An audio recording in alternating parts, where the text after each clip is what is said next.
Hello, folks. Welcome to the show. This is Chewing the Fat, where we talk about everything and nothing.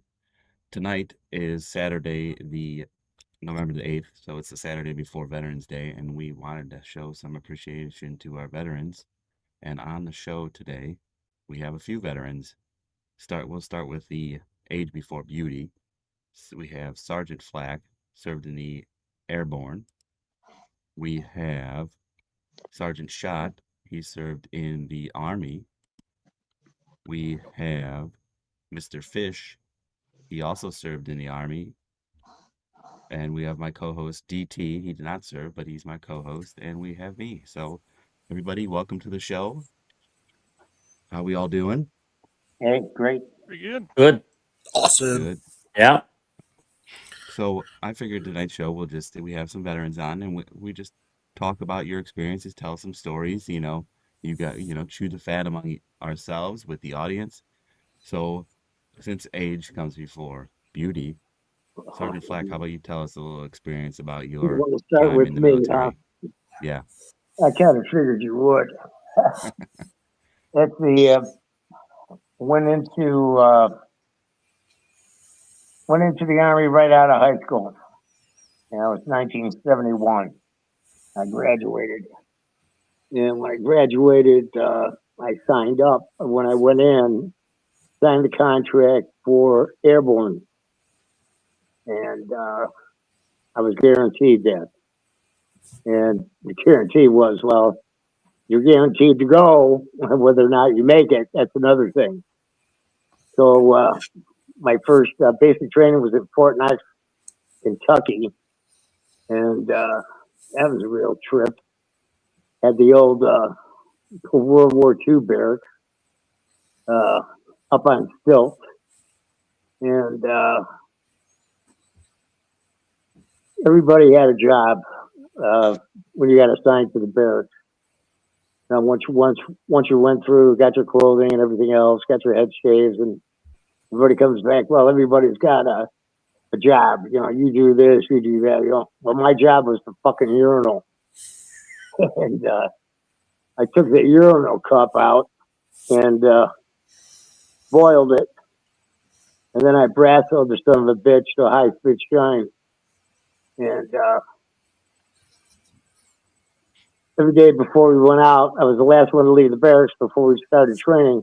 I pulled the cup out, and then I was the first one to go back in after training and pull the cup out. So that was my first experience of like being part of a team. And I told the guys, anybody pisses on my cup, I'm ready to fucking kill you.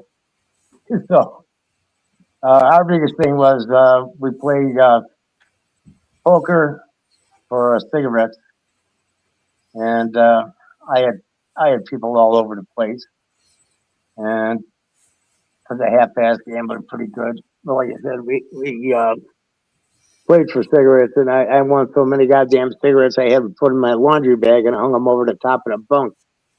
If anybody needs cigarettes, come and grab them. And they were pretty good about it too. You know, nobody was stealing or anything like that.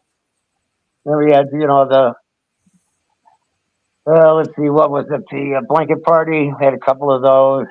Guys would fuck up, and that shit would go on. It was pretty interesting. And then from there, I went to Fort Polk, Louisiana, and that was my AIT, Advanced Individual Training, and that was a joy.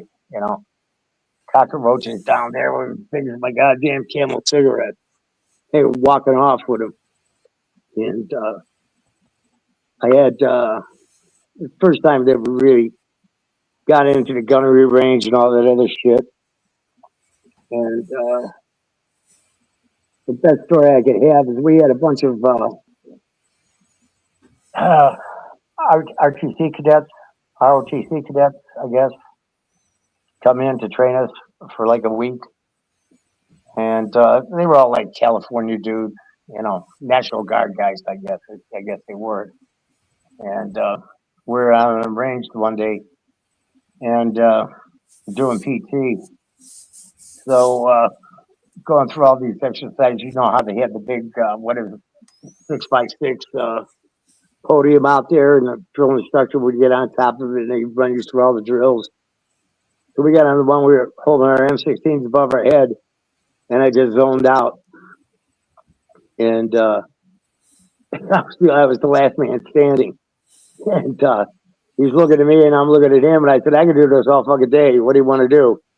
And so we stood there for about another 5 minutes, and I wasn't dropping the son of a bitch.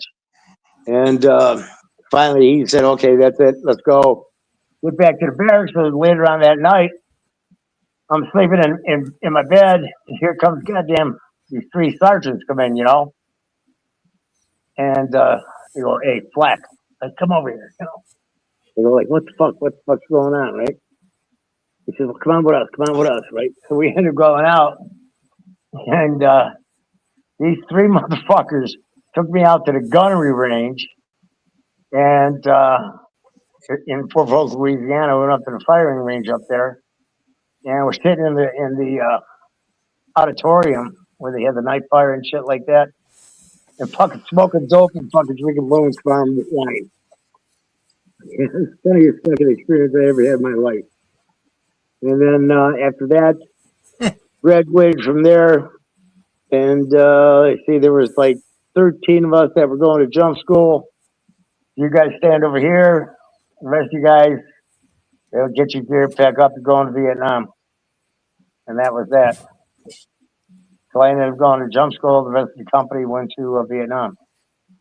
And they had a lot of good friends there, too. So jump school, that was 4 weeks. We had a 0 week and then 3 weeks of training. The Black Cats were some real ass motherfuckers. Had this one black guy, probably about 6 foot, maybe 175 pounds. It was like, just solid muscle. Put his jump boots over the chin up bar. He's doing sit ups, hanging by his feet. Okay. I go like, what the fuck did I get into? Then I got this other guy, believe it or not, his name was Sergeant Grinch. Okay. He looked like a goddamn oak tree. His neck was so goddamn thick. His shoulders were, these guys were like, they didn't fuck around. So I remember one time we were doing these parachute landing falls. You'd get on a platform that was about 12 foot above the ground. You'd be harnessed in, and you'd step off, and you would swing, and then he would lower you down at a pace to where it was like you landing in the sawdust pit. So the first time I stepped off, he just let go of the rope. I fell right into the pit. Said, you son of a bitch. He says, you're supposed to ease off. And I go, oh, God. So here we go. So, that class, everything was such mandatory training. It's embedded in you. You automatically reacted because the training was so intense. It was automatic response. I had one streamer where I supposed to jump out of you jump out of a C-130, you walk out of a C-141. The C-141 is a jet, and you walk out at a 45-degree angle. The C-130 is a prop plane, the badass plane in the military. I know you guys have seen them. You jump out of that one. They got a windscreen door and everything when they open it up, and I jumped out of the jet, and the backblast fused my chute together.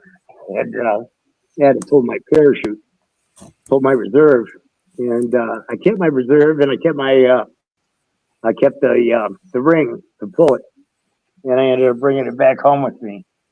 But after all that shit, I ended up being the honor graduate of the class. You still have that ring? I still have the ring. Don't have the parachute anymore, but I still have the ring. And I ended up being the honor graduate of that class. Believe it or not, with the white helmet, 42nd Company, 4th Student Battalion, Airborne Class 21, January 1972. And from there, I went to 82nd Airborne, Fort Bragg. Was assigned to the anti-tank hunting crew. I was there for about a month, and then they pulled me, and I went to headquarter company, military intelligence, and the group that I was with, we were just getting out of Vietnam at that time. They weren't sending any more troops, but magically, mysteriously, they sent that whole anti-tank platoon that I was in to Vietnam to train those guys how to use the TOW missile system to shoot down tanks in Quang province. So those guys ended up being there 30 days training the troops over there how to use it. And then they came back, and of course they're all war heroes. Never saw any battle or anything like that, but it was funnier than shit.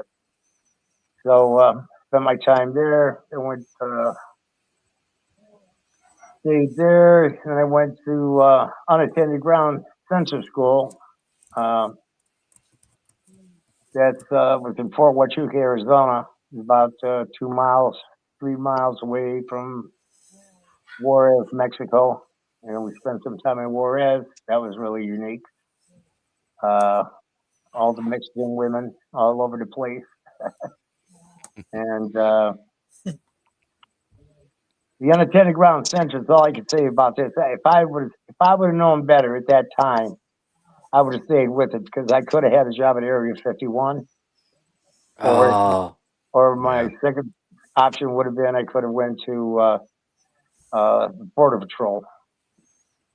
And you got to realize one thing: the stuff that we had back then, I'm talking 50 years ago, was so unique and unbelievable. I can only imagine what it is today. I mean, I could pick up boots on the ground just with wire sensors planted in the ground and looping the wire. I could pick up the nails in your boots, tell them where you're Yeah. walking into my position. yeah. And how far? Far out. Yep. Yeah, probably 100 yards. Yep. That was Wow. that was an immediate area, you know. So when you set up a perimeter at your fire base, you go out 100 yards and lay the wire and loop it. Then you can set your chargers, your Claymore mines off of that, and get a good fan. Anything that would come in over the wire. Then I could tell we had stuff we used to drop antennas. Actually, they were like tiny little missiles with a vegetation antenna on top of them. We drop them out of helicopters down a trail, and we place them, you know, maybe 50 yards, 100 yards. And we drop them about 6 or 7 down a trail. You could tell if you got Jeeps coming down the trail. You could tell if it was foot traffic down the trail. You could tell if it was tanks coming down the trail. I mean, that stuff, that's Seismic always, activity. yeah. I mean, and today that was all just on a screen, like Pong. Okay, Yeah. Yeah. Yep. yeah, that's what you would see. But I can Little only dots. imagine today what they have. Oh yeah. You know, I mean, Yeah. we're talking 50 years. I was doing that shit, dude. So that was the 80s, 70, 80, That was the Early late 70s. 70s. Yeah. That was I got out in 72. 74. Well, I'm born in 78. I'm not 50 yet. So my math is still mathing. And I'm sure our audience and myself Those want to 70s. know, did you see the gold at Fort Knox when you were there? No, no. I did not see the gold, but I can tell you what, it's as protected as they say it is. You saw the display of the one bar. Yeah. No, They show you. You couldn't even get in there. No, not that. Oh, In yeah, the when you first go in the like The lobby. the lobby, the what do they call it? The representative, you know, like Vestibule. yeah, the visitor center. Foyer. The visitor center. There's a block, a glass case with one bar, one big bar, just like it looks like in the movies. Yeah. So you get to see that. Well, Fort Knox was all about patent. Yeah. Oh, In General tank. Patton. General patent and Mhm. tanks. You had the patent museum there. Everything was patent. But you know what I'm talking about with the Yeah, I know. I know exactly what you're talking the about. display But Yeah. yeah. for all the visitors. Yeah. That's Well, as much gold as you get to see. And right. same with us. Well, they had Congress go in there, back in the six, what was it, the 70s, sometime in the 70s or Well, 80s, they went in, they only got to see one room. All the wasn't it congressmen. Nixon Oh, took us right. off the gold standard. So who knows? But yeah, I Yeah, heard there's they only got mines to and see, stuff, I've all heard stuff. rumors. I heard rumors it's empty. Who knows? Yeah. Well, thank you for your service and thank you for your Yeah, story. thank you for your service. Yeah, well, somebody else has got to be Thank next. you. Thank you for leading the way. Well, I Yeah. led the way as best I could. All right, Sergeant I will Schott. say this though, it was a lot of fun. Yeah, that's that. I've heard both. All my veteran friends. There's another veteran. My dad's a veteran. Laura's their Air Force. There's great stories like, oh man, that was the best time of my life. And then there's also stories like that fucking sucked the entire time. Yeah, got to But, play the game though. Yeah. Enjoy the suck. Got to play the Just- game. Yeah. Embrace the suck. That's what they say. Embrace the That's suck. exactly what it is. Enjoy it. I'd say enjoy the suck. I Enjoy did. it. I did. Good. False right. motivation is better than no motivation. Right. Got that Sergeant right. Schott, tell us your story now. Whatever story you want to tell. All right. Yeah, put me up. Yeah, there we go. So, I'm a medic. I joined in 2009. So November 2nd, 2009 is when I swore in. So I started with the Army to go active, then ended up, because I'm a GED grad. I had to go. They were like, well, you could go National Guard, do 6 months, then just transfer over to active. Like it's a loophole. So I was like, all right, I'll do that. So there's a Did we go whole. to the MEPS? Was that 07 or what was that? 09 you said? Yeah, you and I We went went to together? MEPS 07. No, Yep. 07. We were Wow. there. We were there. We were there through the whole thing. Looked left, about 2 or 3 people down the urinals, European, and I'm peeing because you do a urinalysis where they check No, I'm your American. I'm not make- European. European. Well, when you're on your way in, you're Russian. So, but Yeah, you're rushing to be European. you're Russian to take your piss. So,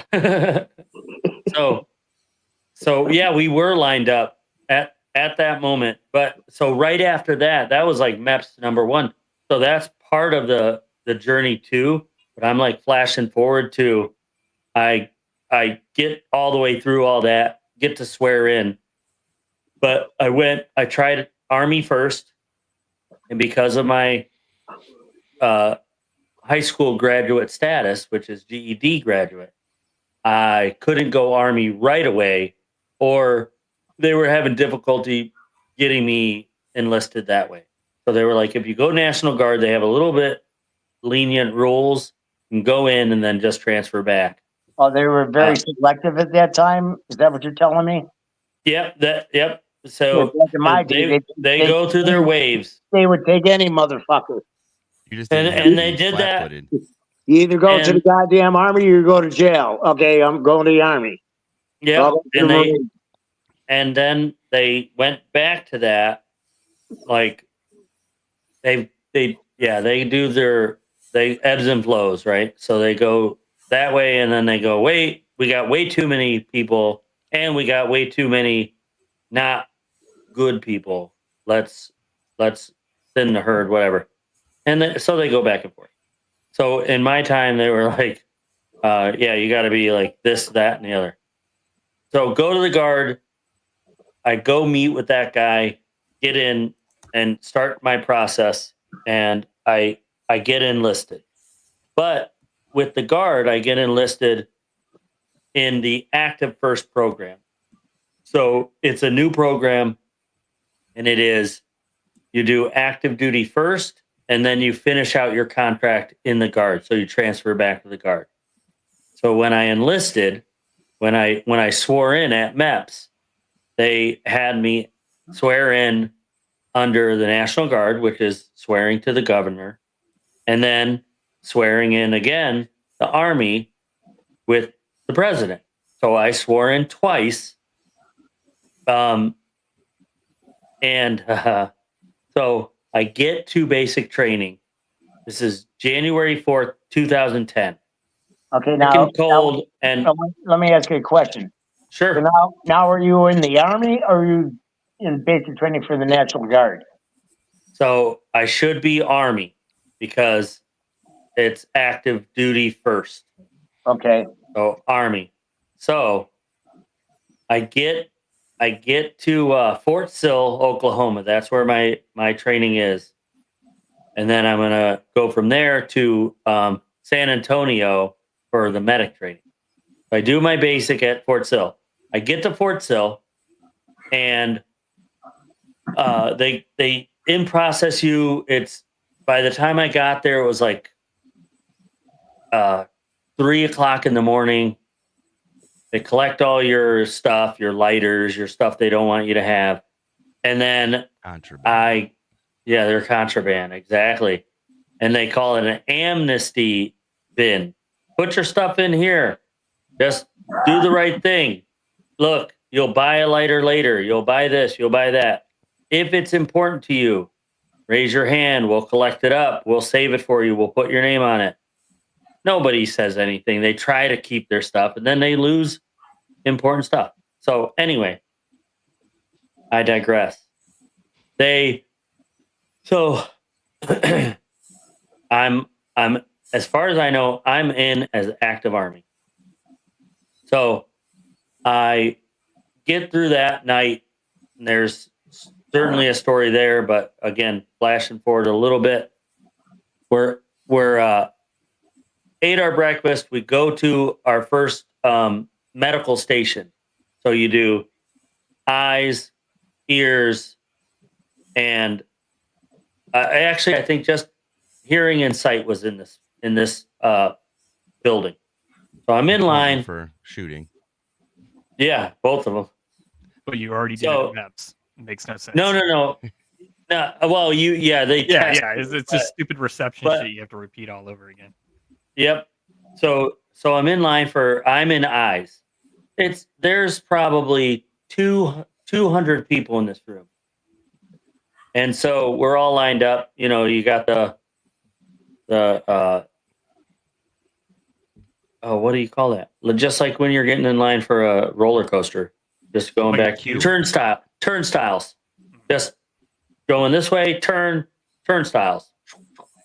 So we're all loaded up. And all of a sudden, a drill sergeant comes in.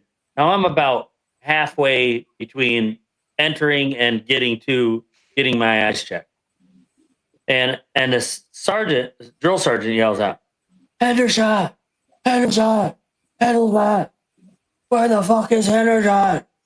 And I think I hear Hendershot, but he's like back there.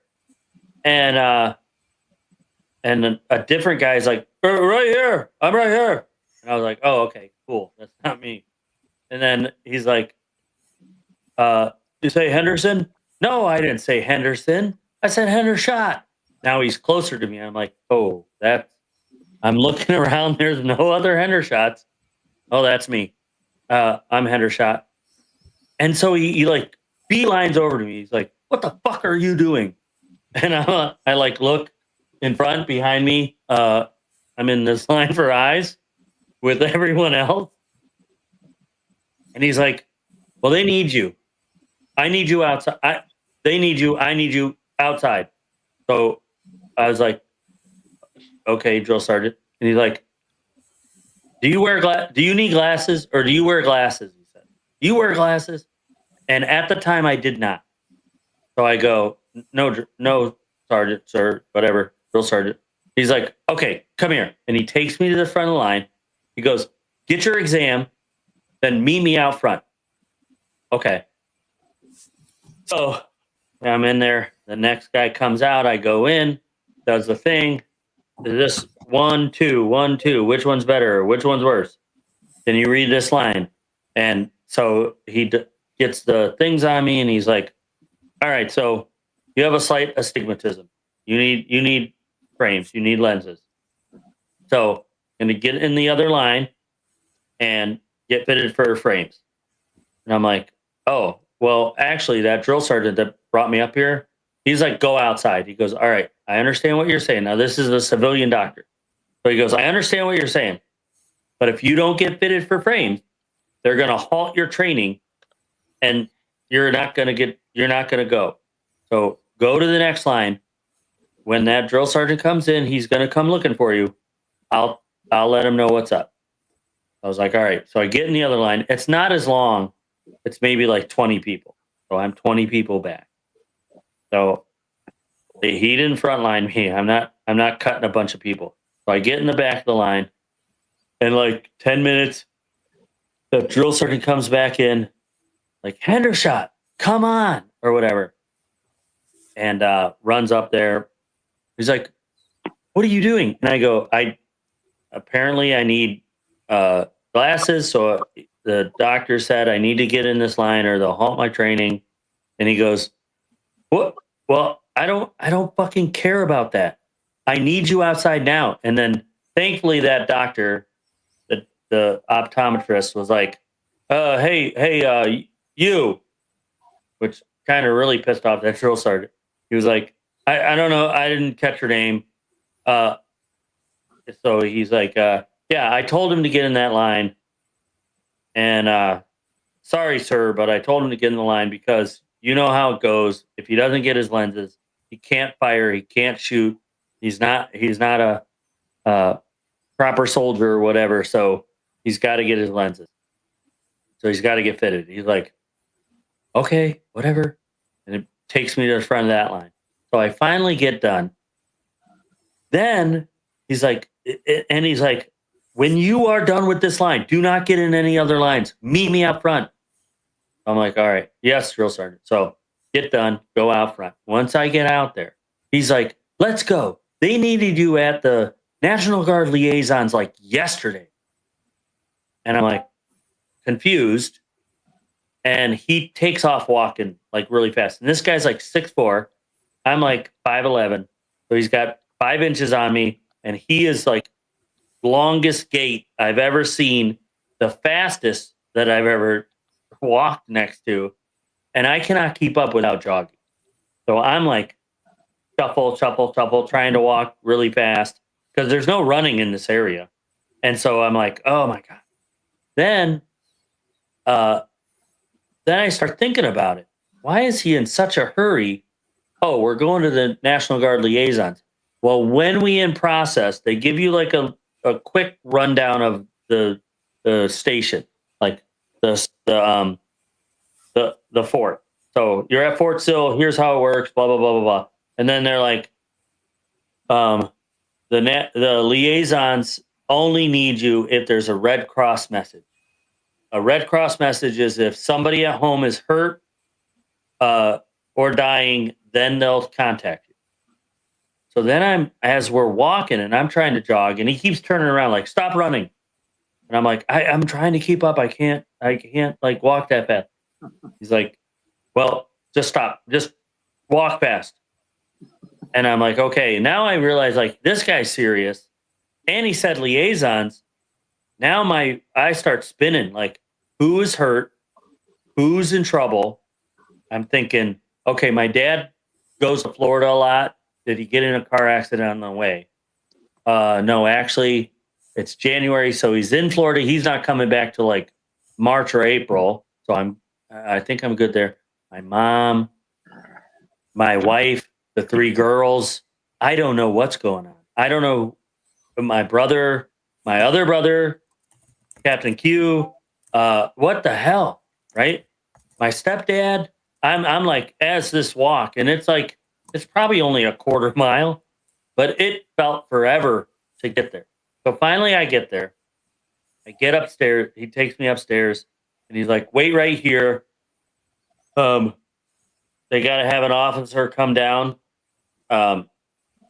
Just wait here for the officer. They'll let you know they'll tell you the rest, whatever." So he walks off. He leaves back to what he's doing. So now I'm like, oh my gosh, they have an officer coming up here to tell me this horrible news. I'm pulled out of getting my eyes checked to get the worst news ever. So I'm like, oh, great. Just great. Like, and still, now I'm like I'm panicking, but I'm locked up. I'm waiting because he just said, stand here and talking or facing a sergeant, you stand at parade arrest. So I'm locked up, and I'm just standing out in this little, which would be now a vestibule, and so there's seats behind me, but nobody said sit down. So there I am standing, and like off to the left is a doorway, and then some like cubicles. So I hear a female in there. Hendershot, you still out there? This is like 10 minutes have gone by. I'm standing there at parade rest. Hendershot, you still out there? Yes, ma'am. Sergeant, I don't know your rank. That's fine. It's sergeant. The officers show up yet? I'm like, negative, sergeant. He's like, oh, okay. Well, I guess you can come in here. So I go in there. Got like a little desk. I sit down facing her computer on her side. So I sit down and I'm like No. freaking out. I'm like, so she's just typing away. She's like, nothing, regular business over here. And I'm like, and she looks up and sees my face and she goes, oh, did they didn't tell you why you're here? Did they tell you why you're here? I'm like, no, I don't know what's going on, ma'am, sir, sergeant, whatever, Yeah. And she's like, oh, okay, I'm so sorry. Calm down. You know what? Everything's fine. So sorry. They should have told you, what's going on. So you're National Guard active first, right? And I'm like, yes. Like, why? What does that mean? She's like, so we have to swear you into the Army because you're active first. Right now, you're just sworn into the National Guard. So to be active, you got to swear into the Army, which is you swear to the president instead of the governor. And I go, well, I did that at MEPS. She's like, yeah, well, I don't know, whatever, paperwork. What we have is your National Guard active first, so we'll swear you in. And that's why we need an officer, because they swear you in. And I'm like, oh, geez. Are you sure everybody's okay at home? She's like, well, as far as I know, yeah. Well, geez, thanks a lot. Thanks for nothing. Geez. So yeah, they had me going. My goodness. That was my second day there. Really, first I was still hadn't slept. So to go back to that is got off the plane, got bussed over to where the basic training is, and it was like 1 a.m. They do that. Here, give us your lighters, this, that, and the other thing. Get to the barracks. Did you get cheeseburger and fries? No, nothing. No food, nothing. When you got off the bus? No. Oh crap! I got in at 3:00. We had cheeseburgers and fries. Oh well, that was special. That was pretty They usually nice. give like a little sack lunch when you get to reception with like a little tiny juice thing and like maybe Oh, man, a half we a PB&J. went right through the mess hall, man. Yep. So Things haven't changed. the planes were delayed, so they would have had us there not at 2 a.m. We would have been there at like 11 or 12. And then they would have got you in. Or if you're hungry, here's this. If not, here's your bed. Go to sleep, and we'll see you at 4 or 5 a.m. 4 a.m. I think 4 a.m. was wake up. So we got to our barracks, got our beds, didn't even make our beds, got our sheets. They sat on the bed, and they're like, yeah, sorry about your luck, but it's like go time. So we're gonna go ahead and get going. So Just and they gave us PT uniform. We didn't even have regular uniforms yet because you hadn't been through CIF, which is Central Issuing Facility, Yeah, the which is supply. all your gear. Yeah, all Oh, your you guys all had your PT go get 'em gear. You Fuck guys yeah, had sir. you guys had PT uniforms. That's the only thing they gave us. So it's wintertime in Fort Sill. So they gave us the winter PTs. So you got the long pants and the jacket and the hat. We the didn't knit have cap. PT uniforms. We did everything in our fatigues. Yeah. Oh man. And then Everything. right after you was the sweats. And then after the sweats was the actual like track uniform. Just after switching from muskets. What'd you have, Fish? What I have? Yeah, did you have the sweats or the tracksuit? I had the sweats when I first got in. Oh, okay. So you're And then right we there. switched- What then year we did you go in? 2008. Oh, right before me. So yeah. You guys were living just being switched. local, man. What the shit? So Oh we were my switching God. from BDUs to ACUs, and we switched from the sweatpants and the sweatshirt to the gray and Track. black with the A on it. Yeah, the track. Yeah.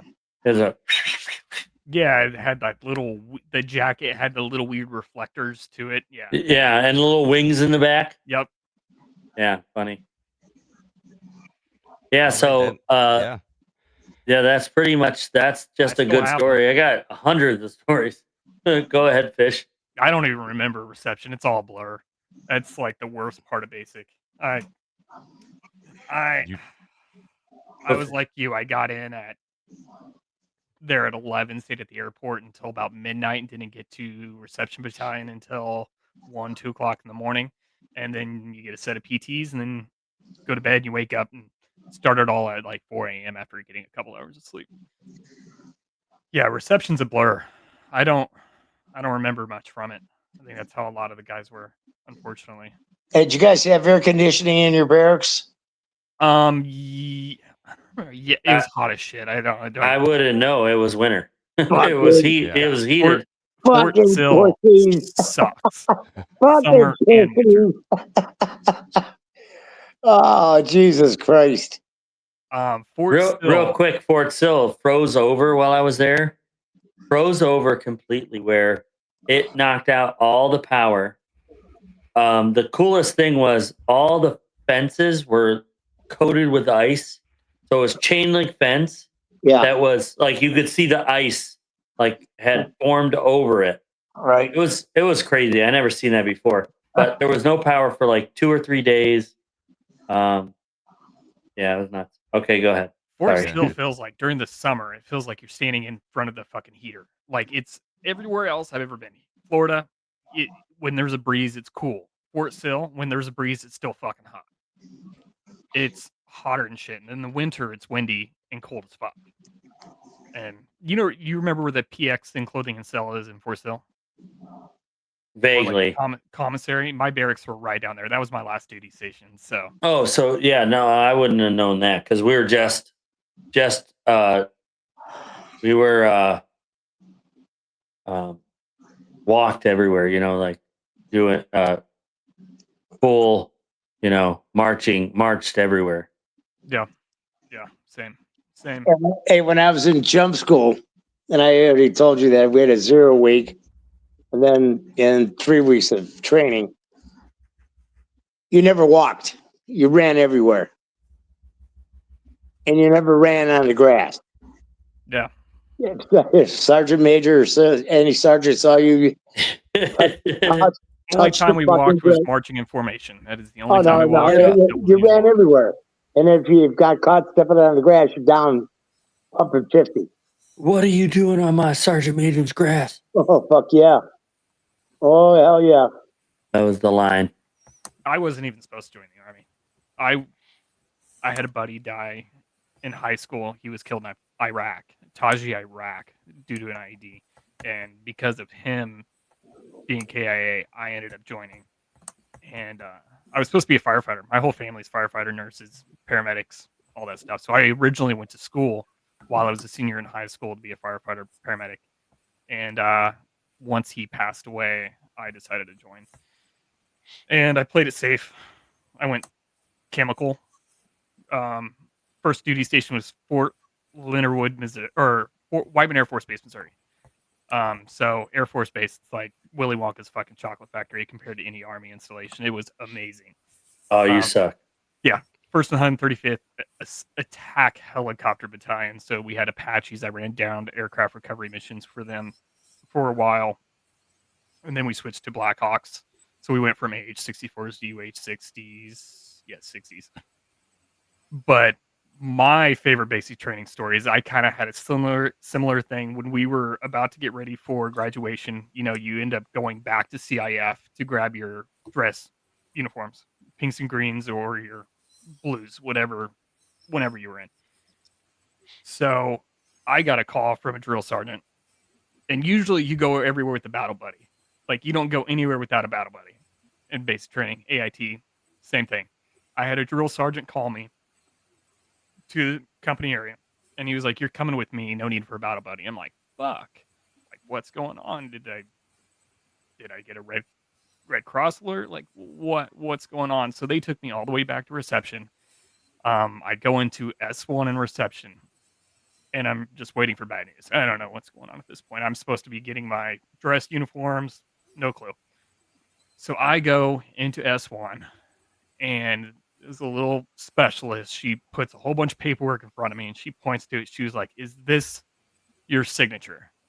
And because I was stationed on Whiteman Air Force Base, or was about to be stationed on Whiteman Air Force Base, I had to have a top secret security clearance because that's where the B-2 bomber is located, and you have to have a security clearance to be on that installation.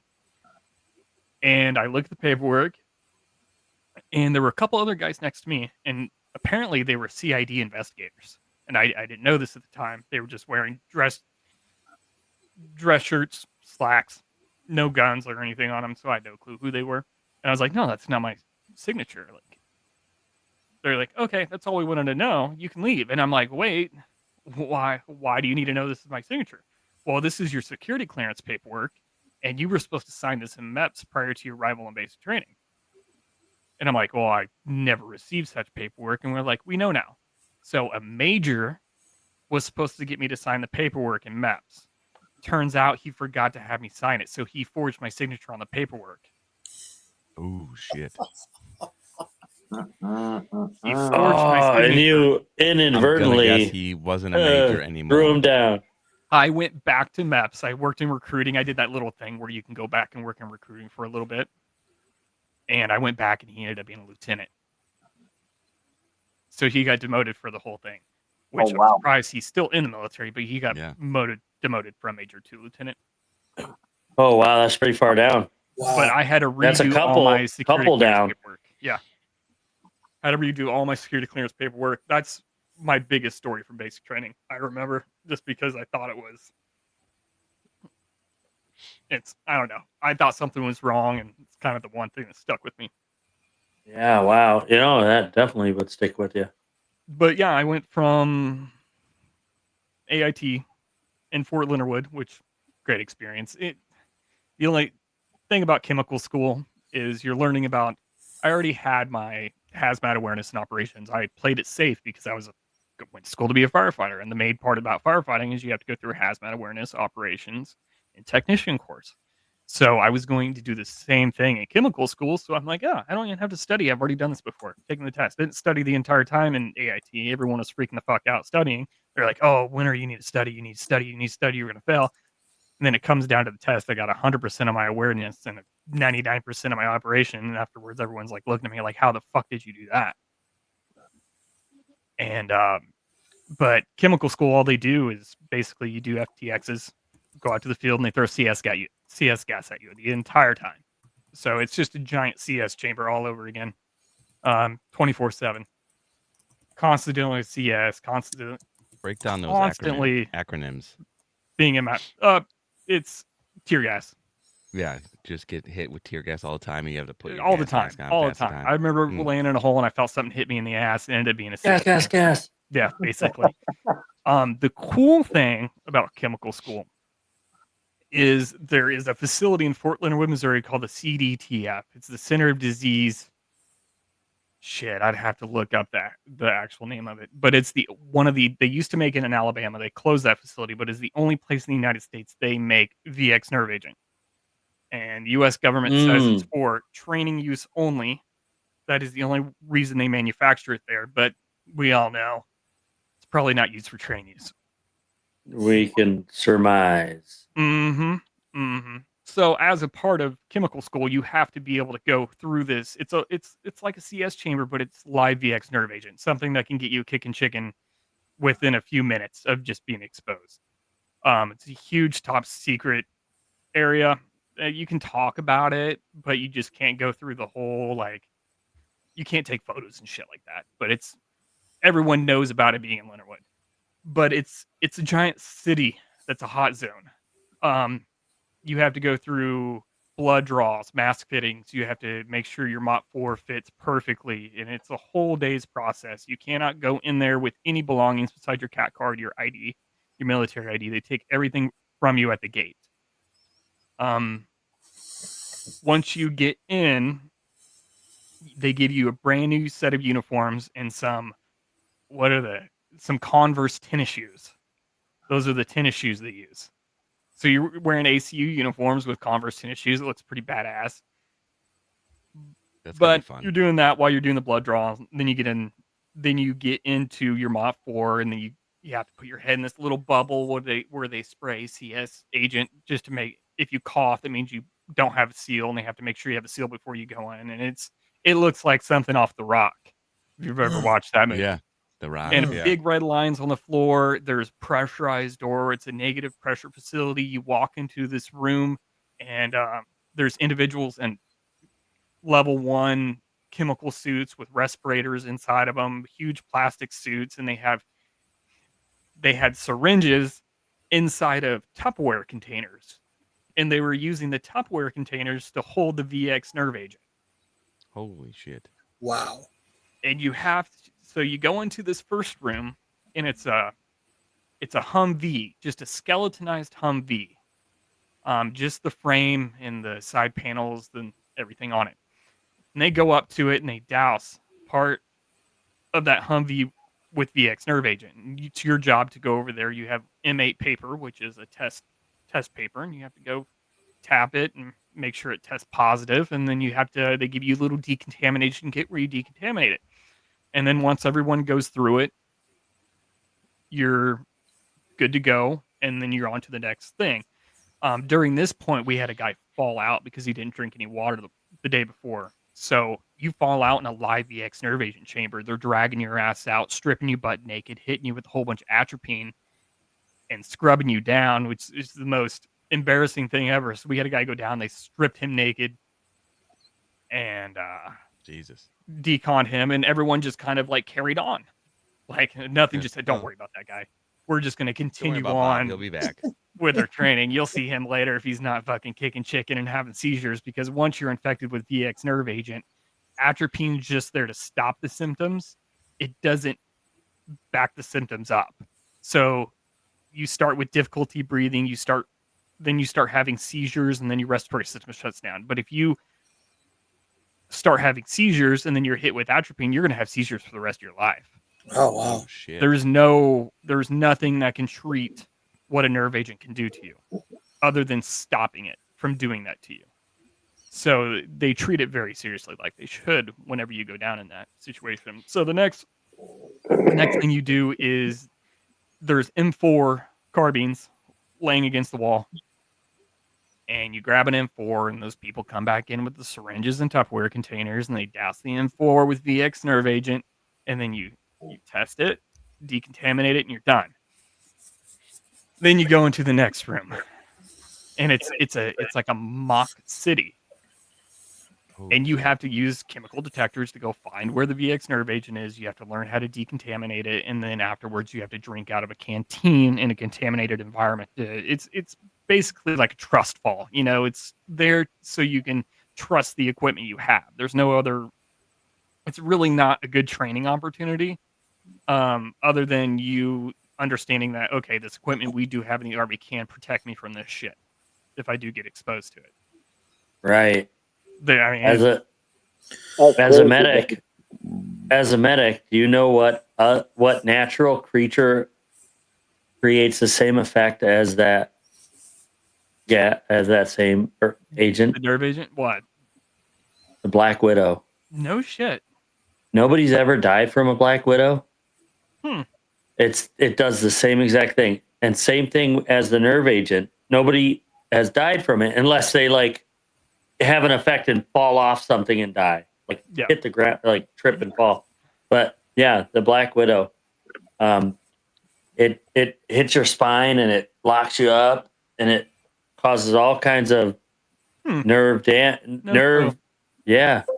Did, Pretty so cool, right? did you guys ever have to do any decontamination training? Oh, Like yeah. NTC or JRTC or anything like that. So you understand how it works. So when you go into an environment like that, you have to strip fucking naked afterwards when you go through the Yeah. decontamination process. That's why they give you these clothes, the Converses or the whatever they are. They give you those clothes so they can burn it afterwards because they can never use it again. So they buy as cheap Right. as possible and then they fucking burn the shit. Oh So- yeah. So And after by the lowest bidder. Yep, basically. So after the whole shindig of going through Let me contaminated, ask you two guys something. Sure. How much time did you spend on the range? every month. A lot. Yeah, you mean by the range is qualifying with your weapon, or you Yeah. mean the range like I mean, the range against live enemies? Okay. the range you qualifying. Once I switched over to a combat arms MOS, we were at the range once a week. Okay. And what about did you guys ever go to like well, when I was in the military intelligence, we ran a prisoner of war camp. You guys ever go to any of those? They slotted our unit to because I was originally an aviation unit. SEER, all pilots had to go through Oh SEER. yeah, here. And Okay. they slotted a few of our guys to go with them just for the experience. And we did some training shit here and there because I was in the downed aircraft recovery missions. So we had to do some SEER training. It wasn't as like in depth as the actual SEER course, Yeah. but we experienced it a little bit. Are you serious? Yes. About what you're saying? I also did SEER training, but it probably more involved because as a medic, you treat everyone. So after the enemy gets shot, if he's not dead, you're treating him. Yeah. But hey, Steph mentioned another thing.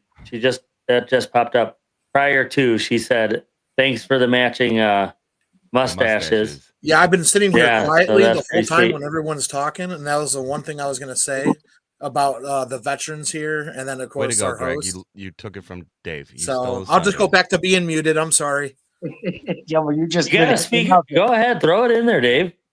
I don't interrupt people when you're talking. I don't do No, that. go right ahead. We're waiting to hear from you. She also said, Dave, We've only she's served still got to $20. hear you talk. Hey, What was it? Put it up again. It's Steph said there's $20 for DT to shave his beard into a mustache on live. $20. Oh, on live. Jeez, right Yeah, now. on live. Like get there. Zzz. But I'll get to the rest of my story real quick. It's almost over. Yes, go ahead. I promise. Sorry for the So- interruption. Oh, No, you're no. good. You're good. You're good. So we're getting to the decontamination process. So there's approximately 50 people in here with me in this VX nerve agent chamber. So everyone has to go through a decontamination process. That involves getting fucking stripped butt naked in front of absolutely everyone. This is including the individuals that are in charge of your AIT. So your first sergeant's there, your company commander's there, and all of your. When I went through AIT the first time, there were no drill sergeants in AIT. It was NCOs that were very good at their jobs, no drill sergeants. Nowadays, drill sergeants do AIT, and that's a necessity for it. So it was It really does depend on the MOS. Yeah. Yep. OSIT, one station unit training, there was a drill sergeant with you 24/7. But if it's like NBC or any other job, you really don't have too many drill sergeants. Once you get to AIT, you get a Correct. little more freedom. So all those guys are in there with me. And I'm not thinking about this. I'm just like, okay, we got to go through decontamination process. So I go through the decontamination process. You start off by taking your mop pants off and your boots, and then they take your jacket off for you, and then you step over a ledge into a cleaner area. It's still not a clean area, but it's a cleaner area where you can wear those Converses and ACUs. Then there's a whole bunch of buckets on the wall. You take the Converses off to your bare feet, and then you take your pants off, and you have underwear and a white t-shirt on at this point. Then they say, okay, take the underwear off, take your white t-shirt and put it around your neck. So take it off your body and off your sleeves and off of your arms, and just keep it around your neck. So it looks like you're wearing a shamag around your neck. So I have no underwear on. I have a white t-shirt wrapped around my neck with the mask on. And my first sergeant is an African-American individual. He is probably about 7'2", and he's the largest grown man I've ever seen in my life. And he is knife-handing all of us, yelling at all of us with, as Captain Q would explain, as a baby toddler arm holding an apple, swinging, just Oh my yelling goodness. and screaming, just putting us all to shame. So I'm trying to take orders from a dude with a dick out, trying to pay attention to what's going on. Well, this is a pressurized area, so it has to stay pressured. So you have a shirt on and you have a mask on, and then you have to go through some doors to the showers to decontaminate yourself. So I'm not paying attention. I'm just worried about this dude fucking me up. And I hear, you're going to take your shirt, go under your shirt, touch your mask, and rip your mask off of your shirt. You're going to close your eyes, hold your breath, run through these doors to cold shower. You're going to go through cold showers first, and then you're going to go through another door to hot showers. So the first guy up in line closes his eyes, takes his mask off, and takes off running. You hear him screaming because the showers were so fucking cold. And then you just hear a large bam and a motherfucker and him hitting the ground, because these doors are positively pressured and you have to really push on them to be able to get through them. And then the next guy does the exact same thing. So now you have a doggy pile of naked dudes with their eyes shut, sitting in cold water, Trying to figure out which way can't is figure out up. how to get through a fucking door, and they just keep sitting people. So now you have a 30-car pile up in the showers, and everyone's cussing, and then the sergeants are yelling, hey, stop fucking talking, close your eyes and get through the door. And then someone finally opens the door and holds it open for you. But there are about 5 or 6 guys laying on the ground because they got knocked out by a door butt naked running through fucking cold showers. That's pretty fucking funny. Hilarious. Yeah, that's a story. It My was an goodness. Pretty experience. good. I remember AIT just specifically for that reason. That was So like for those, my first jump. You know, if you only got a certain amount of time once that green light comes on, you got to go. And then you always got one son of a bitch that freezes in the door. And Yeah, that and then you have the pile blows up. the whole stick out. So instead of landing on the drop zone, you could be in trees, you could be in a lake, you could be in a swamp. You know, they didn't put up with that shit. You know, you didn't hit the door, son of a bitch would kick you right in the ass and get you out of the plane. yeah, That was you're in some the hairy- way, man. That was some hairy shit. But I remember the first time I jumped. You guys, I don't know, you're a lot younger than I am, but my dad used to have back in the day in the late 50s. I was born in 53. I'd say, late 50s, early 60s. Everybody, all the parents would have train sets set up in the basement for the kids. My dad got a big 4x8 piece of drywall, set it up down there, put the railroad train around it, and we had the little trees and the railroad tracks and the cars and the town and the post office and all that shit, right? The first time I got to the door, I looked out, and I looked down, he painted the whole thing green, like grass, okay? Then we set up the shit around it and everything like that. As soon as I got to the door, I looked down. That's the first thing that went right through my head. Oh, it's goddamn train tracks. My old train set. I had no problem jumping out. I had no problem jumping out of the door. Just went right Wow. for it. How high were you your first time? 2,000 feet. Wow. That's pretty cool. I Is that the am. highest you've ever jumped? Highest we ever jumped was 3,500. Okay. Never did any halo or anything like that. Is there different heights for different missions? Yeah. Most of the special forces and stuff like that usually do high altitude. Those are called halo jumps. They have oxygen. Usually jump High from altitude, low opening. high altitude, low opening. You usually carry oxygen with them. They got to open themselves Wow. all throughout static line. So Wow. Well, each and one of you, I just want to say thank you for each of your service. I mean, you guys yeah, sharing stories, that was- swapping that stuff was a like fun that. time. Yes, It's fun thank you all hearing for all your that service. stuff. Yeah, we got in. You see, I think I was still in. I was in AIT at the time. I think. Pretty sure either AIT. No, it had to be AIT, and they were looking for EOD guys.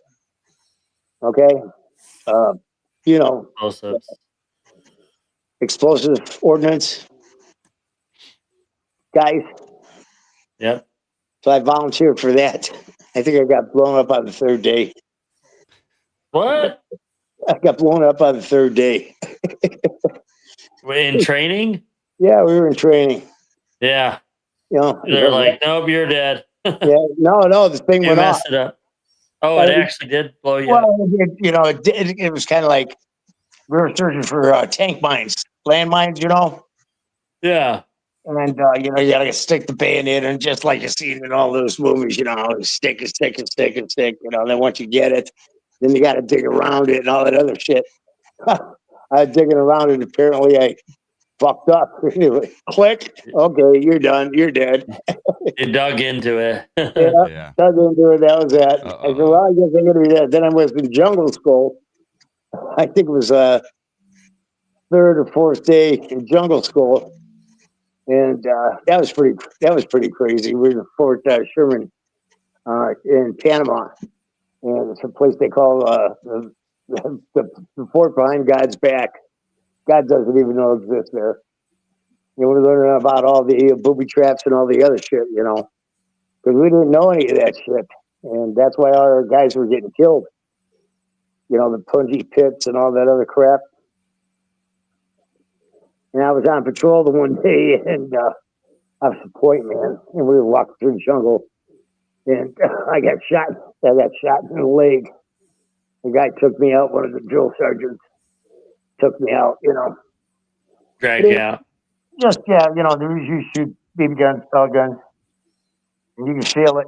Hit your hit your leg, and stuff like that. But it was an interesting experience, boy. I'll tell you what. It's crazy ass shit, man. I jumped down on a log one day, and we were attacking a position. I jumped down on this log and I looked over. There was a friggin' spider that I swear to God, it was as big as my friggin' hand, right next to my face. I go, holy fucking shit. I froze, and it froze. It didn't do anything. Then we get up, move on. But, you had the pythons, you had the alligators, you had the vipers, you had all that crazy shit going on down there. Sleeping in the trees at night, the fucking monkeys would come down, steal your goddamn boots. It's crazy shit, man. It's crazy shit. But Monkey steal your boots. I learned how to kill a monkey, though. They used to take a coconut and they'd carve a hole in the coconut. And then they would take either a piece of aluminum foil, usually it was a lighter. So all the guys back then used to carry simple lighters. And what they would do is they put the lighter inside the coconut and they would position it so the sun would come down through the hole and hit the lighter. And it would kind of like glow out of the coconut. Then a monkey would come down from the tree and he'd go and he'd grab the lighter, stick his hand in and grab the lighter. Well, he couldn't get his hand out now because he's holding the lighter, and he tried to shake the coconut off, and he ended up knocking himself out. I swear to God, swear to God. But It sounds like the same way you catch a polar bear. You guys know how to catch a polar bear? that one I don't know. I don't think I'd fuck with a polar bear. No. Put me up, Q. All right, hold on. So that's fine. You can leave it there too. So you're out in the Arctic. All you need is a can of peas. Okay, Can of what? a can of peas.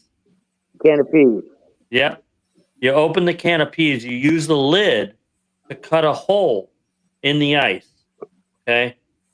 Then you take the peas and you sprinkle them around the hole. And when the polar bear comes to take a pee, you kick him in the ice hole.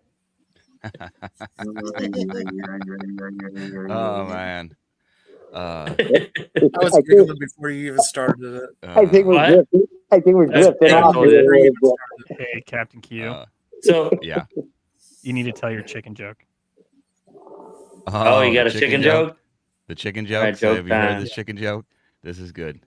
And I saw it on like a Put yourself up. TikTok or something like this. So why are chickens so funny? I don't know why. Anybody? Because Yeah. man. I saw that a kid do that. It's Yeah. a kid telling the He's joke, picking right? up a literal chicken. He's Yeah, like, he's why got are a they chicken so in funny? it. Because.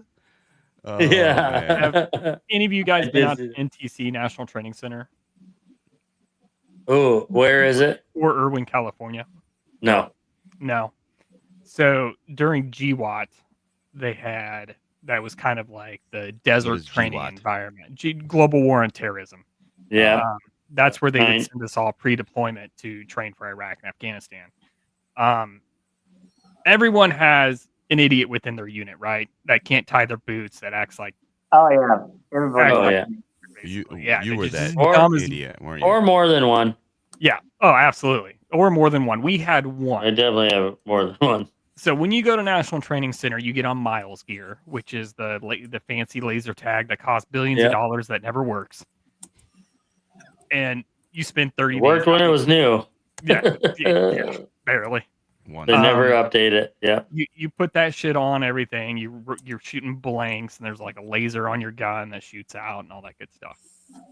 So we all get cards, and these are casualty cards. So if your Miles gear ever goes off, on this card it shows you what your energy or injury is, so that way you can show the medics, and the medics can triage you and treat you what your injury is. So we are not but 2 hours into the box. You spend about 2 weeks in Ruba getting all your equipment together, and then you go out. It's a giant war game, basically. And then at the end, they have a giant live fire exercise for all the Bradleys, tanks, Apaches, all that good shit. So this idiot of ours was originally a 19 Delta, and we stuck him with the cooks What is a 19 because he Delta? just a Cav Scout. He was originally a Cav Scout like all of us, and we put him with the cooks because he continuously fucked up, and he can't really fuck up that much with the cooks.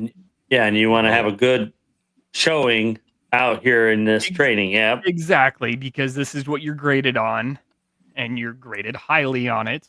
So you don't want to have that many idiots within your unit. So you try to throw them in places where they'll fit in. So this guy, we get to our first TAA, which is our fob area where we're sleeping for the night, basically. And he's driving an LMTV, which why they would let him drive, I have no fucking clue. But he hops out of the LMTV, and we gave him an old M16A2.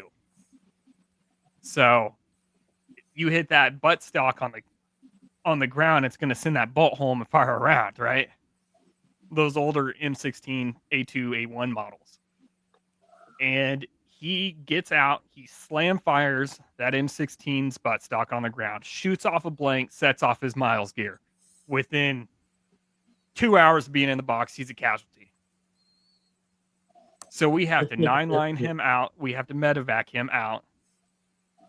he had some atrocious injury that the medics were all pissed about because they haven't even got a chance to get all their shit straight. So they had to triage him. We had a 9-line him, call in a Black Hawk, medevac him out, not but 2 minutes into the box. Then that night, I'm in a gun truck on a perimeter, and I'm with another guy, and my first sergeant tells me, hey, go ahead and just hang out here. I'll send you guys relief here in a few hours. Well, a few hours goes by, 4 hours goes by, 5 hours goes by. I'm not getting any relief. So the guy with me is like, hey, well, I was telling him I'm an NCO at this point. I'm like, hey, go find Top, first sergeant, and tell him to send relief because we need to get sleep. We've been out here all day. It's hot as fuck, whatever. So he leaves. He doesn't come back.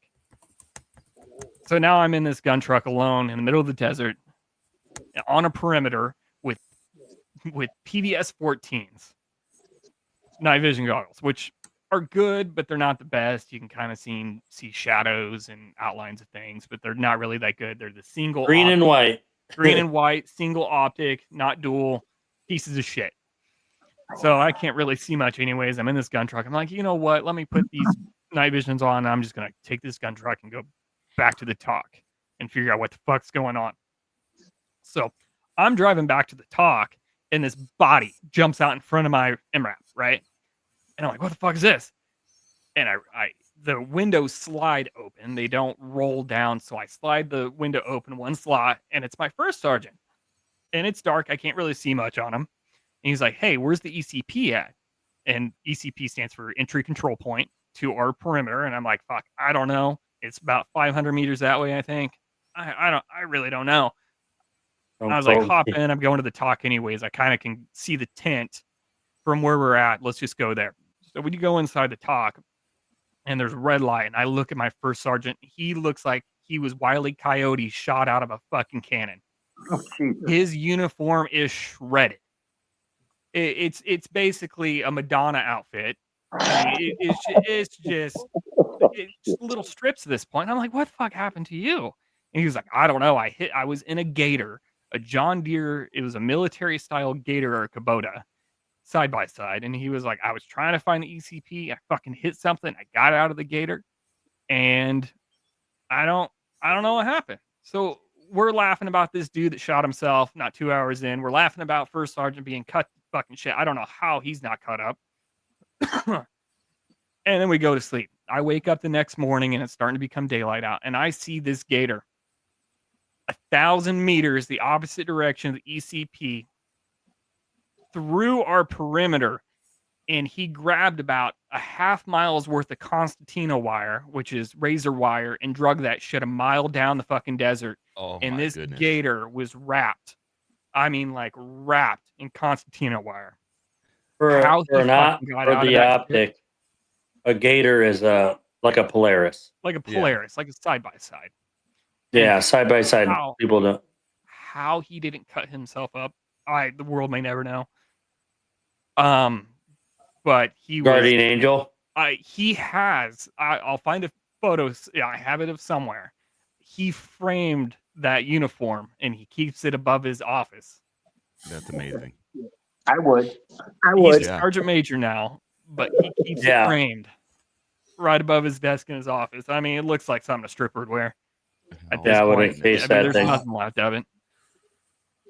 But he only brought 2 sets of uniforms, so he had to eventually put those back on to go back into Ruba, and our commander made him put those back on because just to embarrass the shit out of him. But I guess Also the other pair started stinking. so I guess that night he ended up sneaking some. He was a high functioning alcoholic. Couldn't really tell.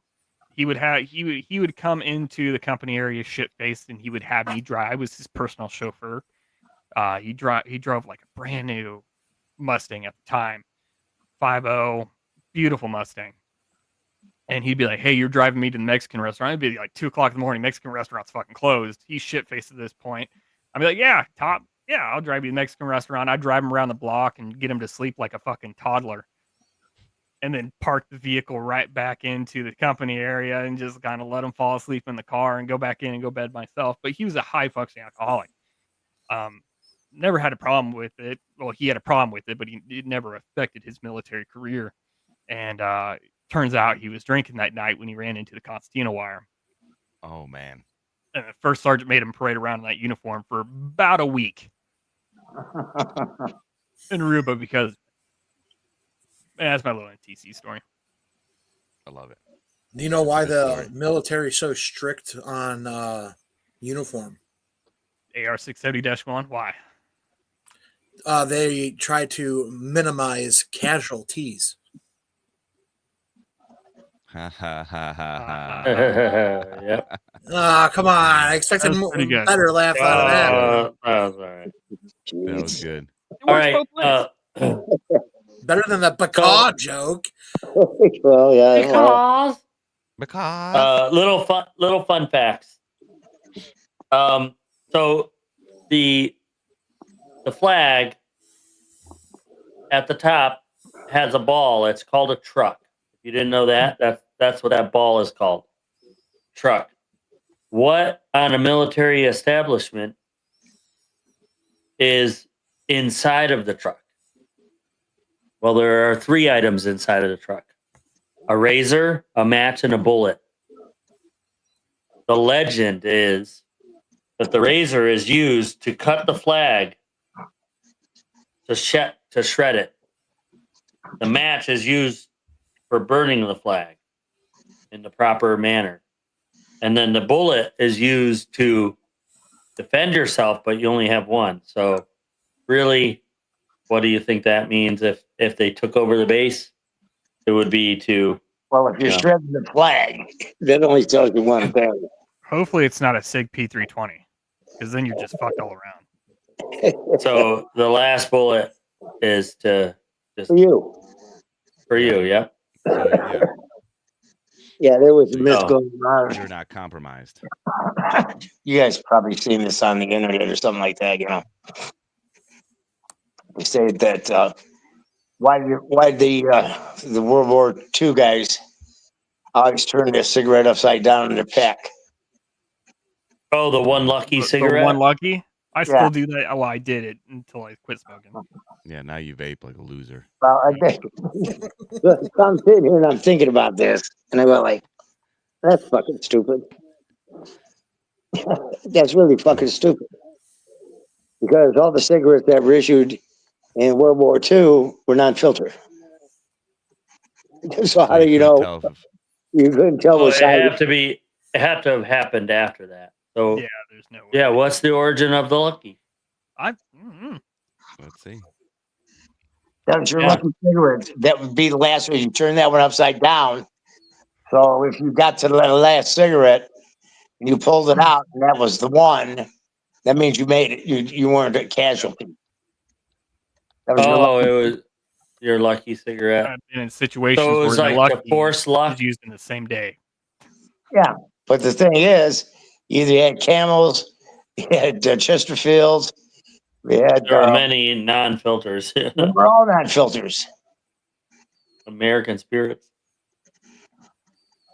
No, so my day, no cigarettes came in MREs or any field rations. So we had to be creative on how we got our cigarettes out in the Well, you field. were just very lucky you had MREs. I was eating shit from 1944. C rations. Yeah. C rations. Came with a little pack of fucking toilet paper, came with a little pack of cigarettes. MREs still come with a little toilet paper, not the cigarette part. We had a They're more like napkins, but yeah. yeah. I used it as well. I've shit in an MRE bag one time. That was a good time. Because out in California, you're not allowed to dig a hole and just shit. Yeah, that's what I do. Stupid EPA California guys. You Oh, couldn't dig a hole and shit. So we have these things called WAG bags, and they're bags you shit in. And I went out on a down aircraft recovery mission, and I didn't bring any WAG bags with me. And I was like, I got to shit like bad. And they were like, you're not digging a hole. You got to use a WAG bag. And I'm like, I don't have any WAG bags. Well, it looks like you're using an MRE bag. Talk about messy. I mean, the hole's only that Fuck big. about bullshit. I dug the goddamn hole. Fuck you. So my company I just commander was right there. It was not going to happen. He was going to have my fucking ass. I'd have fucking shot him. I'd have shot him. yeah. Back in our day, that's So, what we did. Back as in our Sergeant day, Flack said, that's what you did. that's what you did. That's As what you Sergeant did. Flack said, the Lucky cigarette. The only thing to add is it was because the most popular cigarette brand was Lucky Strike. Lucky Strike. Okay. Yeah. Yeah. But Yeah. everything he said was correct. If you flipped one to make it to that last one and you survived, Yeah, the only way you'd be you'd able to time do, out and ration your cigarettes. the only way you'd be able to do that is that the non-filter cigarettes are printed at the top of the cigarette. It'll either say Camel, it'll say Chesterfield, it'll say Well, Lucky. well, what this is saying is, in World War II, Lucky Strike was the popular brand, the brand, and then that's where the saying came from, because you're Lucky Strike. You flip one over, you're lucky to get through this pack of Yeah, Lucky. you used to be able to And do. this one Lucky. cigarette is the luckiest cigarette. I said Yeah. Lucky Strike means fine tobacco. That's what the LSMFT used to stand for. Lucky Strike means fine tobacco, but then we all used to say Lucky Strike means flabby tits. Well, this is World War II, not when you were doing it in Nam. So No, but I'm just saying. But that's where the flabby saying, tits. that's where it came from. Lucky Strike means fine tobacco back in World War II. Yeah. Then even the World War II guys came over. Lucky loose straps mean flabby tits. Yeah. That didn't come from us. That came from the World War II guys. Yeah. Sounds Right. like a coworker right now. Mean flabby tits. Brewer. Sergeant But Flack that's a long- asked earlier if you guys had AC in your barracks because his daughter, my girlfriend, was going to join the army, and he's like, "No, don't join the army. We don't have it. Join the Air Force because they have AC barracks." So she joined, convinced They her they also have have the great best defense. meals, they have the best everything. Join the Air Force, so she's an Air Force veteran. Yeah. When I was at That was a better path. Fort Bragg, you used to do our mile runs, 6 miles run in the morning. We had one big ass fucking industrial fan on each floor. Son of a bitch had to be 6 foot by 6 foot. Oh yeah. Oh yeah, we had those. One on each end of the barracks. Like, do you have Yep. a on each Not- floor? Probably Each not floor six. had one. Then we'd run Huge. down past Pope Air Force Base, and then we'd turn around, then we'd run back to the barracks. Yes, we would run down Pope Air Force Base. Every one of them motherfuckers had air conditioning in their goddamn window. I'm saying these motherfucking cocksuckers, they didn't even know what the fuck they're doing. Goddamn fucking Air Force, these fucking faggots. Fucking we'll run sweating our asses off. The funniest thing that I can remember about being there at Fort Bragg in those barracks is we always had the guys that used to smoke the fucking weed right by that exhaust fan. You remember that?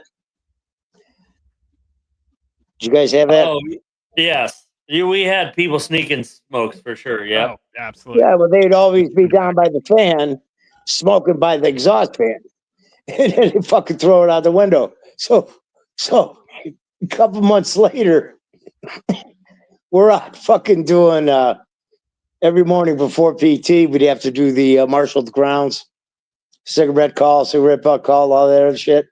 Oh yeah. Walk around the Police whole building. call. Police call. Yeah, police call. That's what it was.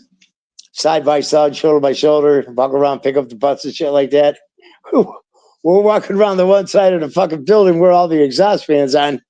Fucking marijuana plants are growing outside the fucking barracks. Oh, Fucking that's hilarious. Jesus fucking We Christ. were waiting it out. The long haul. The long had- con. I had someone ask me what this the other day. fuck? The next thing you know, everybody's up there. You have fucking locker search, all this shit, going through fucking flipping the bunks, going through everybody's locker. Who's got the fucking weed? We know there's somebody smoking the fucking weed. Oh, that was funny than shit. We're fucking plants that were like fucking 2-3 foot tall, growing outside of underneath on the ground, and nobody cultivated them. They just fell. There I've they seen are. that. The big old Big fans old fans. at Half of either them end, fucking work. industrial fans right at the What? end of the barracks. I had Is someone this ask what me you the had, other Sergeant day. Flack? I'm sorry. Sergeant Flack, is this what you had? You look at your screen. No, let's see the screen. No, ours was built into the wall. Oh, Oh, wow. wow. You It got was lucky. built right into the Better. fucking wall. Ours was there, and then somebody in the middle of the night would like turn it. No, You had ours- good air, and then you had off. low air. no, You're like, ours was right. It was a 6x6. One of the. It was Right one of into- those right senior into the wall. sergeants. So when they Six get by that six. smoking, they take their joint, what was left, and toss it through the fan, and it would just get like ground up or whatever to fucking fall to the ground. I once used one of those fans to spread CS gas in a barracks before, so they work well. Was it like a Oh, drill, or did you do it? As Oh like a no, I prank? was fucking pissed at my soldiers, so they weren't listening. I was trying to put on a class the day before for just chemical warfare shit, and had them put on Mot 4. They didn't take it seriously, so that night we had a little more training, Oh, there you go. and it was Impromptu. followed up by about 4 hours of cleaning the barracks because everything was covered in CS gas. Oh man. shit! You ever have your drill sergeants come in and throw everything out your barracks windows? I did that, so that was my last. I was with the TRADOC unit. I was a drill sergeant within TRADOC for the last year and a half of my contract, and oh fuck, we did that shit all the fucking time. Yeah, that's just irritating. I used to build walls of rucksacks. So in Fort Benning, the barracks, there's 2 big doors that led to a staircase where the privates would go in, and I'd build a wall of rucksacks on the other end of those doors. So when they open that shit, I get off. rucksacks just everywhere. That's a good one. That's good. That's a good Yeah, one. toss barracks, all sorts of shit. Yeah, good times. My dad served in the army in the 80s, I think 82 to 84 or something like that. He was in Fort Allen, and I think he said he had a story that he had like a grill outside of the barracks window, and he would make stuff outside because they couldn't do it, and he would hit it and all that stuff. He was stationed in Germany. He went in. That's my grandma said that the army did put weight on his bones because he went to Germany. He was drinking German beer and German food, and so it put weight on him, and it fixed his posture. And that's what she said. Everyone says that. Everyone fails a PT test when they come back from Germany, just because Yeah. the amount of fucking beer they drink. Yeah, he was in he was tanks. He was in armor division. He was in like I think he was like tank recovery. He was in the crew that M88s. had a tank 88. instead of a turret. It had a M88. crane, and he was a diesel mechanic. Those things. Is that are- your wall fan, Sergeant Black? I'm sorry. It looked like that. It was in the wall. Hang on one second. He's looking. Big old fan. Yeah, I'm trying to blow it up here. Yeah, that's it. Yeah. But a little bit bigger. Well, that's not in the wall. It's just a picture. But yeah, it was like that. I have seen those. Yeah. The That was, Only fans, only yeah. like once or twice in a barracks I've been in. Oh, where'd he go? Oh, Sergeant Flack's gone. I don't know. maybe Oh, he no. closed it out. He pressed a button. Yeah, press the wrong button. Oops. So when you were talking about the flag in the whole, what's it called again? The truck. The truck. That reminded me. Have you guys ever heard of There he Fiddler's is. Green? Which one? So Say it again. Fiddler's Green. Have you ever heard the Fiddler's Green poem?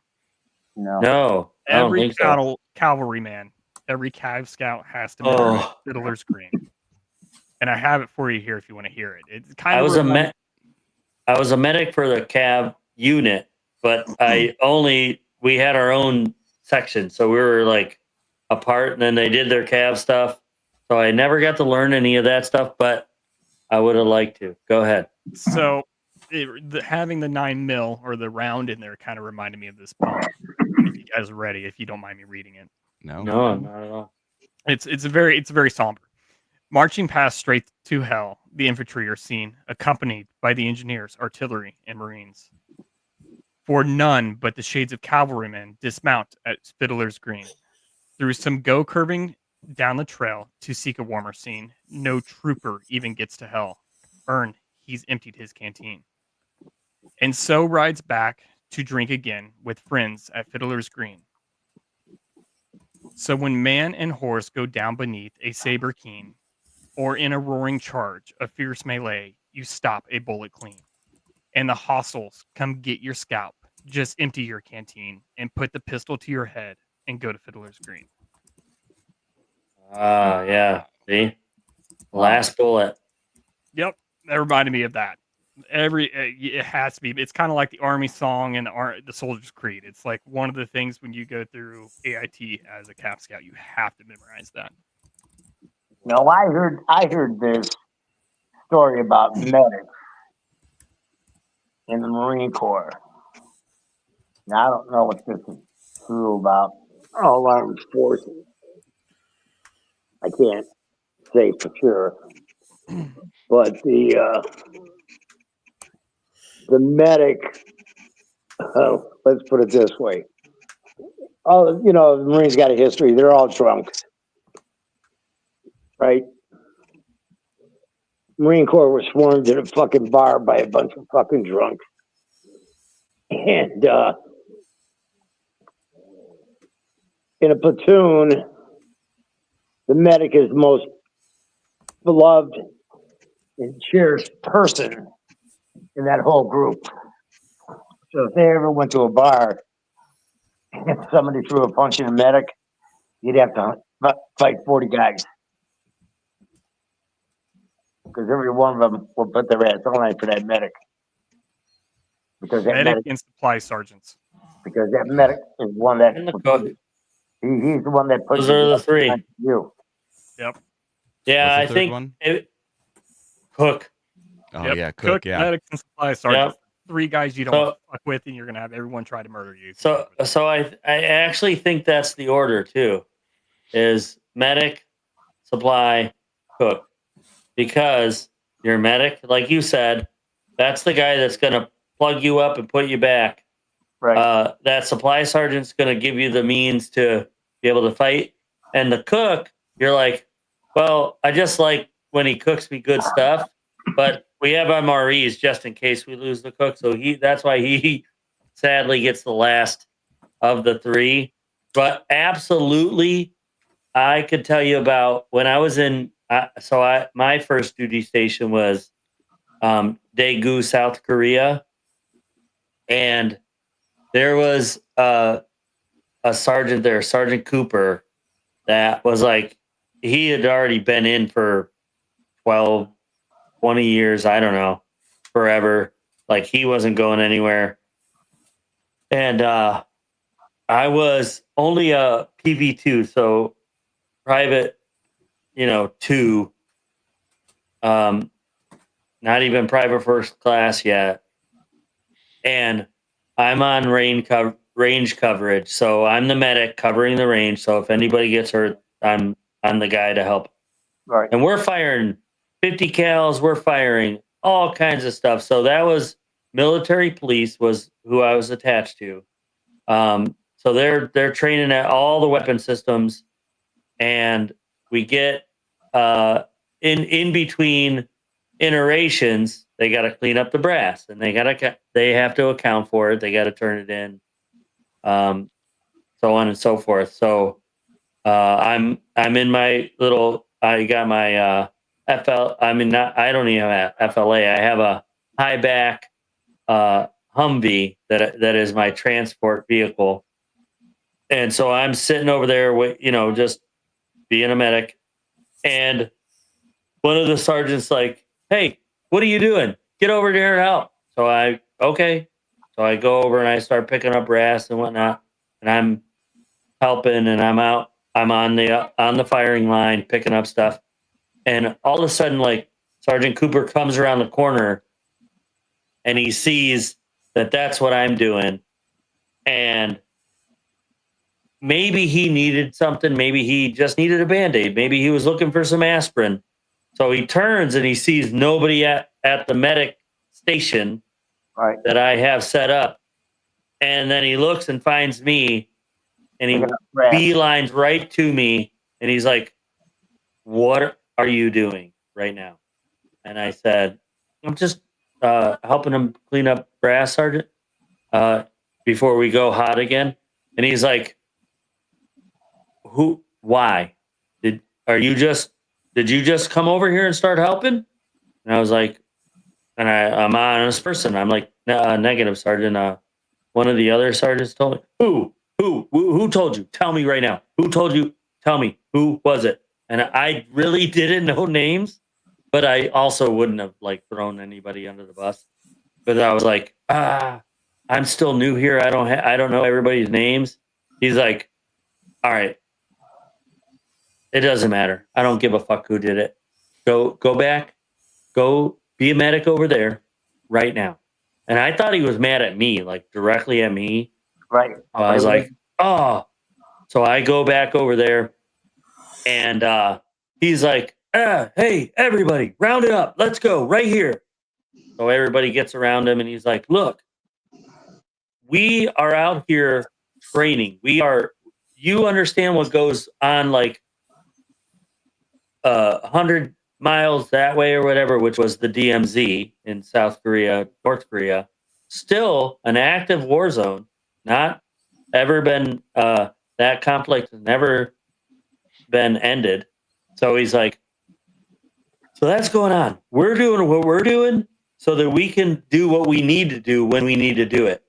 So part of that is having a medic that's able to help us and able to put us back in the fight when we need to be put in the fight. So you don't have your medic come out here picking up brass. And he was like flipping out.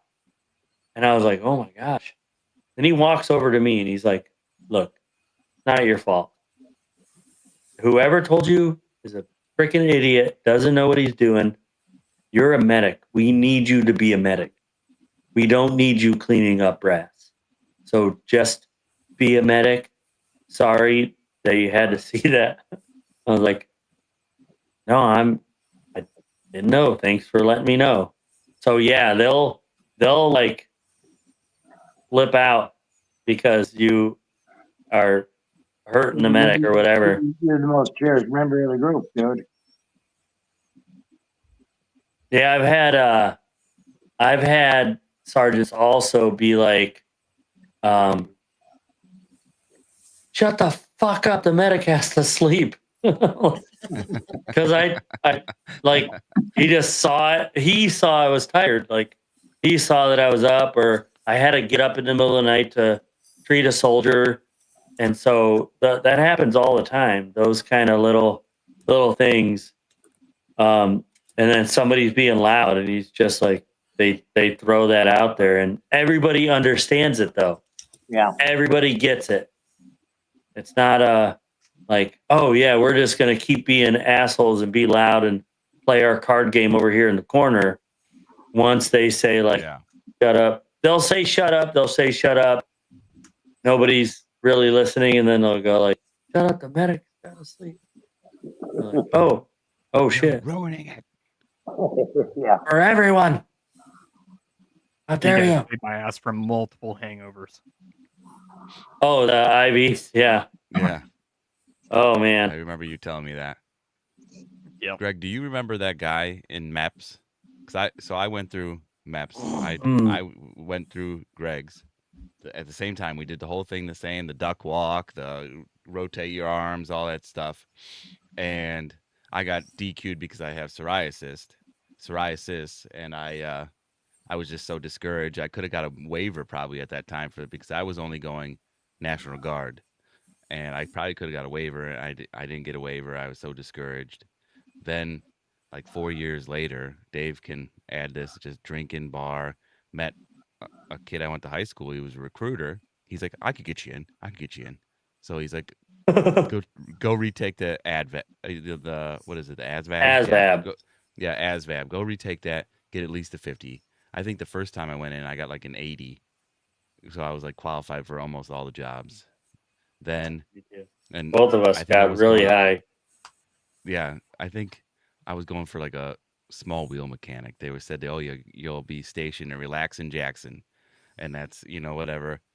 So the second time I got like a 60. So of course 4 years of drinking at the bar, my score wasn't as good. He's like, oh, yeah, you got it. I was hungover when I took it. Yeah. So he's like, oh yeah, you got the score. Here you go. Go to the doctor or go to the doctor, get it cleared. So I think I went. They got my medical records. He's like, oh, you had asthma back in 2010. So I went to my doctor at the Cleveland Clinic. Had go, listen, this was only child asthma. I don't have it anymore. Got Cleared, that. Then I got yeah. a note from the doctor that my psoriasis has only been mild the entire time. So he goes through, the recruiter calls me back. He's like, yeah, one of the doctors said yes, his superior said no. So I was like, then you can go fuck yourself. Right. You personally, because you lied to me. And you and so now I'm militia. Put me through this whole thing. Yeah, like saying that I'm going to do it. Oh, I know. I was like, that's why I said, I was like, isn't what you want of your soldiers? You gave me a goal and I exceeded every goal that you set before me. And they're like, no. I was like, okay, bye. MEPS But is do you already remember? a really shitty process. Yeah. They Oh, say. what are you asking? The specific guy? Sorry. Yeah, the military exiting process. That's what their job is, to get you out so you don't join. But do you remember that guy? He had the tactical suspenders, and I swear that if he took those suspenders off, he would just spill out of his pants. That he was so big on the top. Do you remember that guy? Yes. Do you remember that guy? Was it like the suspenders? A black guy, right? No, he was a big goatee. He was he was a big white not guy, a black guy. high and tight, flat top. He was something else. He was just such a crotchety old dude. Oh, go this way. And he was the suspenders were so, I don't even know how they held on to him. Like they were as tight as they could be on a human body. Wait, I do remember that guy. Let me tell you about that guy. Let me tell you about that guy after when I was there. So I'm okay. I got to get sworn in. So really long story to that point, but I'm now contact your family members so they can be here when you're sworn in. So they're like, we're going to have you sworn in. There's like a 10 o'clock and a 1 o'clock, right? We'll have you sworn in at 10 o'clock. Cool. I'm sitting there and 10 o'clock is coming up and like, I'm waiting. I gotta get my okay, now you can call your family, for sure it's 10 o'clock, whatever. That time passed by. It ends up being 1 o'clock. And there's more to that story too. But it's 1 o'clock. So hurry up and wait. So hurry up and wait. But they messed up. But it's important to that guy. So I'm there and my liaison, recruiter, whatever, the guy that's getting me in from the National Guard, because I switched over, he goes walking by, and it's like quarter to 10, and they were he was supposed to come back out and tell me, yeah, 10 o'clock is it for sure? I'll let you know. Because you start at freaking 5 o'clock or whatever time you get there, 6 a.m. So yeah, early. He's going by, and I'm waiting. I didn't see him go out. I saw him come back. So I was like, hey, Sergeant. And he's like, oh, yeah, what's up? So I go, hey.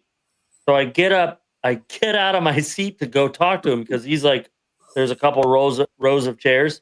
Get up to go talk to him. And that big guy. Area, right? Right, in the waiting area for people that are against the wall. All the offices for all the yep, exactly. It's like a 90-degree angle. Offices, and then over there's something else, I don't know, printers. And so he's like, I get up to go talk to him because I gotta call. Steph has enough time to get there still. And the girls and my dad and mom, whoever, pops. So I'm like, hey, sir. So I get up, and that guy's like, "Hey, sit down. Sit down." He was It was just like- so big. He was about to He was- fall over just from like he's very top heavy. If you can imagine the Kool-Aid Man suspenders, this is this guy. That's him. right? Yeah. Little legs.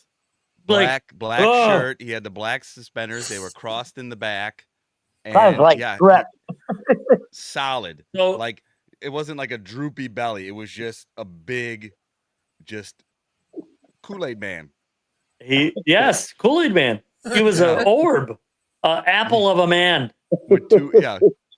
With two legs and it like With- and he had the high top. I remember the Two flat sticks. top. Yes. Yeah, I just still got the big, military cut. You listen to me. just And then I Bulbous forgot man. about that guy completely. Wow. I never add that guy into the story when I tell this story. Because then I went to the guy and I was like, hey, what's going on? And he's like, oh yeah, so sorry about that.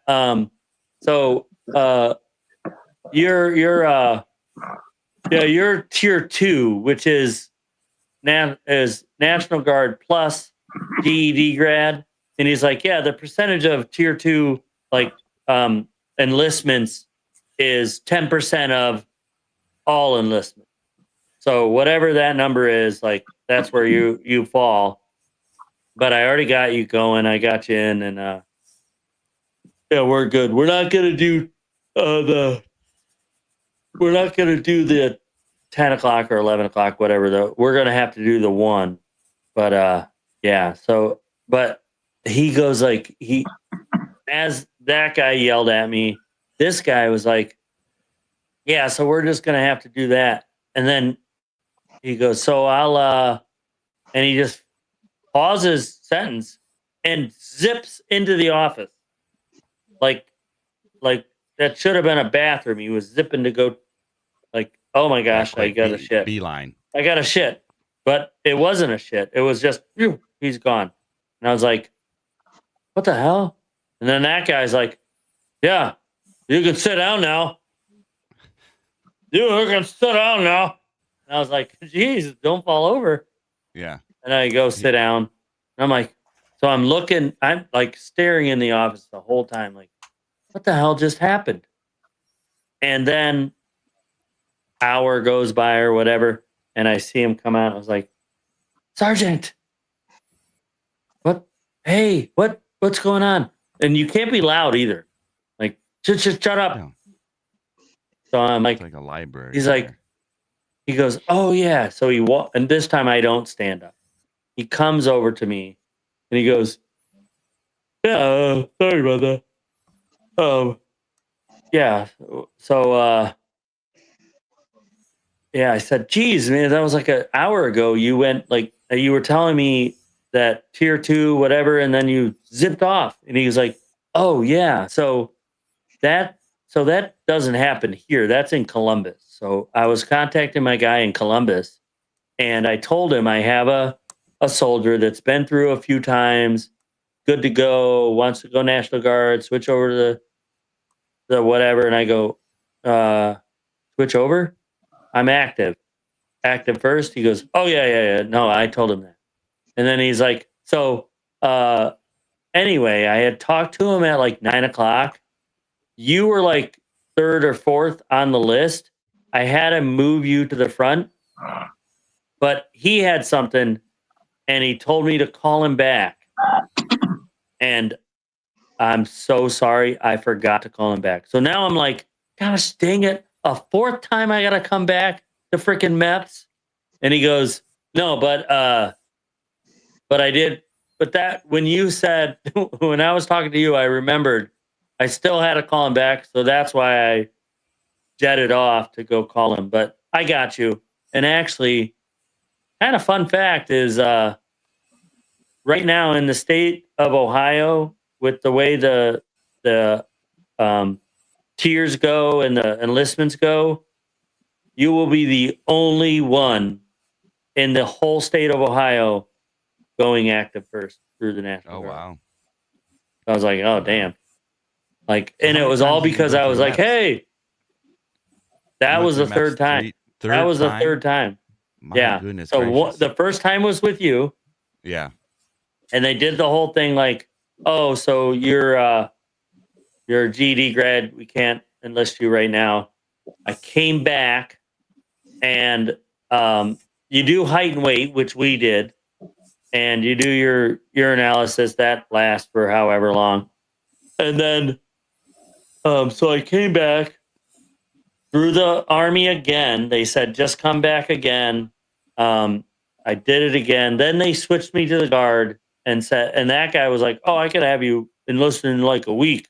Just let me get your paperwork." And then that he didn't call me in a week. It was like a week and a couple days. I called him back. He's like, "Oh yeah, sorry. We have this Active First program. I didn't know if you were interested." I was like, "Yes, I'm interested. Absolutely, I yeah. wanted to go Army." Yeah. Yeah. Oh, look at that. And Mia Moores. oh, Mr. hello. VJ. All right. A little comment there. I love it. Awesome.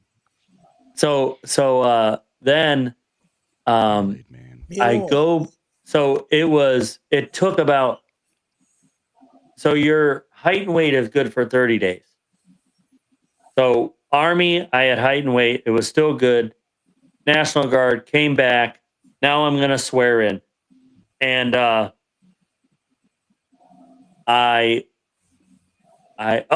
is actually, it is 4 times. Because I come back and I get in there, I come in, they're like, go do height and weight. And I'm like, oh, no, I'm sorry. I come in, go to liaison, the National Guard, and they're like, so, and this was like a Thursday or something weird. It wasn't the beginning of the week, like Thursday. And he's like, so, with the tier 2, which is what they called me, being GED grad Active First program, we've already reached our quota, so we cannot enlist you Active First today. But so we've reached the quota for this week. So what we could do is we'll enlist you through the Guard. You do your 6 months as your original plan. Do your 6 months, and then you'll transfer over. So let's look at your scores. Here's what's available to you. And as he's bringing that up, I kind of like replay what he just said. We cannot do it this week. So then I go, you said this week. What does that mean? It means come back Monday. Does that mean never? Yeah. Or does that mean That means come back that I Monday. could come? Exactly. So, but I got to ask it, like, hey, is that what that means? So he goes, and then this guy, you figured it out like immediately, Sergeant Flack. This guy was like, yeah, actually, yeah, if you wanted to, yeah, we don't have to do that today. Just come back Monday. If you're first thing in here Monday, I'll get you in. Like, does it reset weekly? Yes, it does. Oh, well, then I'll be back here Monday. And now, up until then, did you stay at the hotel and get the food? And I don't remember. I know I did. I didn't. You stay at didn't the hotel. first time? No. Okay, so like, neither time I didn't stay at the hotel. So the first time I did not.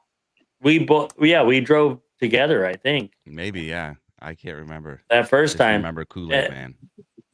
Yeah. So then after that, they give you hotel stay. You get dinner, you get food. Then they bus you over, and then get your car later or whatever. But it's over there in Brook Park, isn't it? Right there. Oh, geez. On the exit going to Big Mac or what's the other one? Mastic Woods, isn't it? What is the little course there at the end of the hill? I haven't been there forever. Dave? What road? It's you Mastic get off Woods. Yes, yeah. So it's like right over there. But we've been live now for an hour and 54 minutes, so I was thinking of closing it out. Yeah, let me wrap this up. One last. Let me wrap this story up. Send off. let me wrap this story up. It's put a bow on it. I'll land the plane here. So he's like, yeah, come back. So then I come back, I walk in, and they go, yep, height and weight, because it's been 31 days. So I got to go to height and weight, but I'm supposed to go remind this guy that to put me in for, because if the soldier doesn't show up, they don't show up. So he's like, yeah, height and weight. And I'm looking over there. I'm trying to see him, like trying to wave it. Don't see him. Height and weight. It goes Marines, Army, Navy, Coast Guard, and then National Guard, height and weight. So I'm there for like an hour more before I get out of there to go and check in with the liaison. So I finally get out of there, go check in. I go, oh my gosh, I was here. I'm not late. They made me do height and weight again. He goes, oh man, if you were only here on time, like, damn, that really sucks. Jovial little portly asshole. And I'm like, ah. And he goes, just kidding. I saw you come in. I already put your paperwork through. We'll get you in. No big deal. So, and then I swore in, and everything There you go. is golden. And a story. End of story. And here I am. I just remember my guy. 16 years, November 2nd. The guy Yeah, that 16 did years. my eye exam had an eye patch. Oh, The Nice. doctor They called I him saw patches. that looked at my psoriasis may have been the oldest doctor to ever. oh, Yeah, he was old. Like he was rickety, and I at don't even know. MEPS. Yeah. Yeah, you probably went to the same one, or there was two Yeah, rooms. You went oh. in the hallway, and there's a doctor this way, a doctor that way. We And you hit the went to same the- doctor. Bend over and cough. Yeah. Also bend over. Yep. Yeah, well, We should- the problem Let me was see what's in there. the problem that happened to you is when they said bend over and spread your cheeks, you bent over, but you went like this. Wait a minute, let's see if I can get it close up here. Yeah. Yeah. Well, I did it prematurely. Oh, cheeks, Yeah. They were asshole. like, yeah, you got to do that in a private room. Yeah, you were just in the general area. Private Yeah, room. I- Fucking I'm doing coughing, sir, 24 this is the times that without urinalysis. doing that. Not the rectal exam. Oh, Yeah, my every bad. room he went into, he dropped his pants and turned, and, Is this where I do it?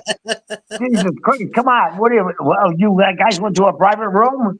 Oh We man. had 25 guys lined up, bent over. Sir, this is the eye exam. We don't need to Jesus, see when that. they here. did, went Next down the room, line. we're You taking didn't your even blood, change the sir. glove. Shit. What's This up? is the line for lunch. What are I've you been doing? Looking forward to this all day. He walked out, I'm goes, just trying to scrambled give you eggs, potato chips. cheeseburger, fries, pie. What a turkey sandwich. No Yeah, turkey. pie. I'll keep it there. No turkey All for right. you. No Sergeant dessert. Flack, thank All you right, for your guys. service. All right, buddies. Thank you for the service. Enjoy Veterans Day. Go out and get your free shit. Gregory, Yes, thank you for Leo. your service. Thank you, Yes, everybody, for your thank you. service. You guys Fish, have a great thank you for night. your service. All the veterans out there, thank you for your service. We appreciate all you guys coming on. Of course, you gotta smash that like button, do what the kids do. Smash that like button, share it. Let's go. Show the Subscribe. veterans some support. Like, subscribe, share it, comment, and Turn we'll your be bell live. on. Yeah, turn the bell on too. Do it. Feel it. Be it. Want it. Do it. All right, guys. Just do it. This is the Army crowd. Be all that you can believe be. Trademarked by someone else, but Shia LaBeouf. No, it's Shia LaBeouf. Do it. Do it. well, Ah. That's who All right, worked well. everybody. I'll catch you guys on the flip side. Bye. Yeah. now. Bye. Well, then you won't, then you rant, and I'll go. I'm gonna say it to you. These three little words, and they mean that we are through.